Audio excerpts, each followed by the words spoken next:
বুদ্ধ কোনো সৃষ্টিকর্তা নন, বুদ্ধ কোনো অবতার নন, বুদ্ধ কোনো আস্তিক নন, বুদ্ধ কোনো ভাগ্য বিশ্বাসী নন, বুদ্ধ কোনো জন্ম মৃত্যু বিয়ে নির্ধারক নন।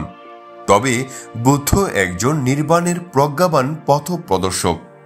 বুদ্ধ অলৌকিক ক্ষমতা বলে কাউকে সুখী করতে পারবে না, তবে বুদ্ধের দেখানো পথে চললে সুখে থাকা যায়।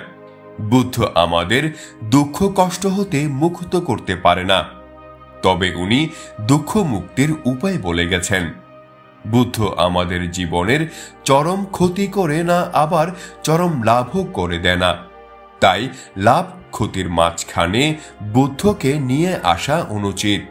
বুদ্ধ কোনো অলৌকিক শক্তিধর নন যে মরা মানুষকে জীবিত করে দিবে। তাই কারো জন্ম মৃত্যুর জন্য বুদ্ধ দায়ী না। বুদ্ধ কাউকে সুখী করতে পারে না, তবে উনি সুখে থাকার উপায় বলে গেছেন।